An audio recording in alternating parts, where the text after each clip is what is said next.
நாயகனே வணங்கி துதிப்பேன் விநாயகனே. அனைவருக்கும் வணக்கம். நான் உங்கள் மகா சபரி நாராயணசந்தராஜா பேசுகிறேன். இன்று நாம் காண இருக்கும் தலைப்பு 2ஆம் நம்பர் குணநலங்கள்.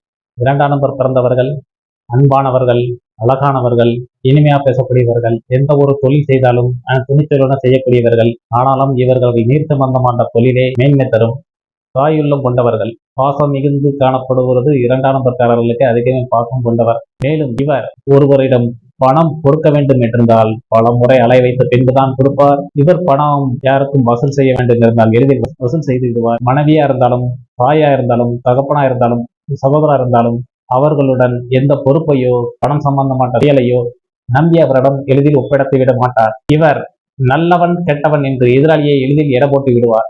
இதனால் அவர் சந்தேக பேர்வழி என்று பெயர் எடுப்பார். ஒரு தவறு செய்து விட்டால் அந்த தவறை மீண்டும் செய்யக்கூடாது என்று அனைவரும் நினைப்பது இயல்பான குணம். ஆனால் இவரோ அதே தவறை மீண்டும் மீண்டும் செய்து மாட்டிக்கொள்வார், அர்த்தளித்துக் கொண்டிருப்பார்.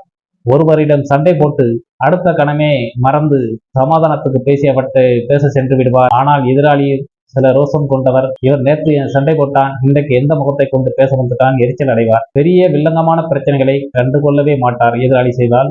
ஆனால் எதிராளி சில பிரச்சனைகள், சின்ன சின்ன பிரச்சனைகளை மிகைப்படுத்தி அதை விஸ்வரூபம் எடுத்து மிகைப்படுத்தி காட்டி பிரச்சனையாக்கி விடுவார்.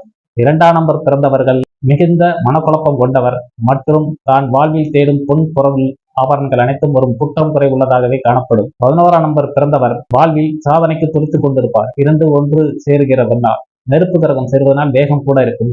ஆனாலும் அமையும் நண்பர்களோ சில நேரம் எதிரிகளாக மாறிவிடுவார்கள். 20ஆம் நம்பர்காரர்கள் பார்த்தீங்கன்னா சாந்த குணமா இருப்பாங்க, பிறருக்கு தொண்டு செய்ய நினைப்பாங்க. பொதுநலத்தில் இறங்கிவிட்டால் இவர்கள் சாதனை படைப்பது உறுதி. பொதுநல சேவையில் இல்லாமல் சுயநலத்தும் செயல்பட்டால் தோல்வியை சந்திப்பார். 29ஆம் நம்பர் பிறந்தவர்கள் சாந்த குணமும் அகோர குணம் இரண்டும் சேருகிறது. ஒரு நேரம் சாந்தமா இருப்பார், ஒரு நேரம் அகோரமா இருப்பார். இவர் பம்பை விலை கொடுத்து வாங்கிக் கொள்ளும் சூழ்நிலைக்கு தள்ளப்படுவார். சண்டை போடும் என்றால் 9ஆம் நம்பராக மாறிவிடுவார். சாந்தமா இருக்குன்னா 2ஆம் நம்பர். இரண்டும் கலந்த கலவையாக காணப்படுவார். சில நபர் கோர்ட்டு கேசுகளை சந்திக்க வேண்டிய சூழ்நிலைக்கு தள்ளப்படுவார்.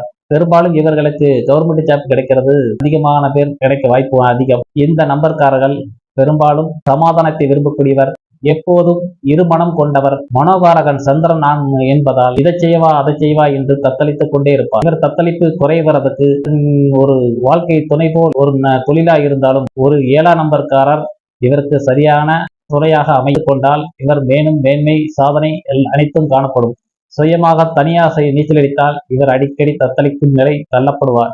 இவர் வாழ்வில் ஜெயிக்கிறதுக்கு ஒரு துணை 7ஆம் நம்பர்காரர்களை சரியாக தேர்ந்தெடுத்துக் கொண்டால் மேல்மேல் வெற்றி காண்பார். மற்றும் இவர் மனக்குழப்பம் குறைவதற்கு சந்திர பகவானை வணங்க வேண்டும். சந்திர பகவான் குளிர்ச்சி கிரகம். சந்திர பகவான் இவர் குழப்ப நிலையை தீர்ப்பார். பழைய பாரம்பரியமான நிலாச்சோர் சாப்பிட்டால் இவருக்கு மனக்குழப்பம் குறையும் மற்றும் கிரிவலம் சென்றாலும் மனக்குழப்பம் குறையும். மேலும் இந்த பூமியில் 2ஆம் நம்பர் பிறந்தவர்கள் அனைவரும் குழப்பம் குறைவதற்கு நாம் இறைவனை பிரார்த்திக்கிறேன்.